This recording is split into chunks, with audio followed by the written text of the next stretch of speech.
पुढची बातमी पाहूयात। अहिल्यानगर शहरातील जैन समाजाची जागा आमदार संग्राम जगताप यांनी चुकीच्या पद्धतीने खरेदी केल्याचा आरोप उद्धव बाळासाहेब ठाकरे पक्षाच्या किरण काळे यांनी केला होता आणि याच वादात रवींद्र धंगेकरांनीही उडी घेतली आहे। मात्र आता त्या जागेचे ट्रस्टी सुभाष मुथा आणि भाडेकरू यांनी या प्रकरणाबाबत स्पष्टीकरण दिलेलं आहे। आमदार संग्राम जगतापांवरील आरोप निराधार असून हे आरोप दिशाभूल करणार आहेत आणि या जागेचा ताबा किंवा मालकी हक्क कुणालाही दिलेला नाही असा खुलासा त्यांनी केलाय।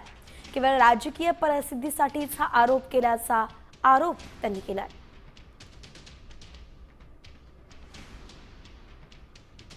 कोणीही ती जागा काही आतापर्यंत घेतलेली नाही, त्याच्याबद्दल कोणताही कागद झालेला नाही किंवा कुठे चॅरिटी कमिशनची परमिशन सुद्धा अजून घेतलेली नाही किंवा कोणतीही याबाबत एक काहीही प्रोसेस पुढे झालेली नाही आतापर्यंत।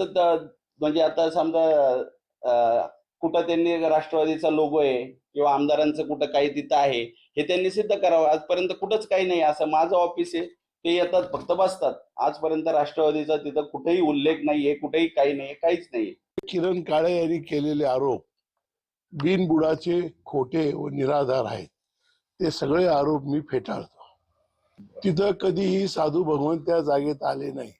त्याचं कारण असं की त्या सदर जागेत ज्या मंगूबाई ओरा जे डोनर आहेत, ज्यांनी आम्हाला गिफ्ट दिली, त्या ठिकाणी भाडेकरी सह जागा दिलेली आहे। आता भाडेकरी असल्यामुळे साधूचं वास्तव्य कुठं करणार?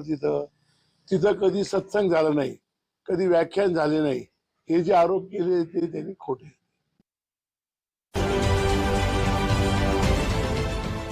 देश विदेशातील प्रत्येक घडामोडींचे लाईव्ह अपडेट मिळवण्यासाठी आता साम टीव्हीच्या सर्व सोशल मीडिया प्लॅटफॉर्मला लाईक, फॉलो आणि सबस्क्राईब करा। तसंच सर्व नोटिफिकेशनसाठी बेल आयकॉन प्रेस करायला विसरू नका।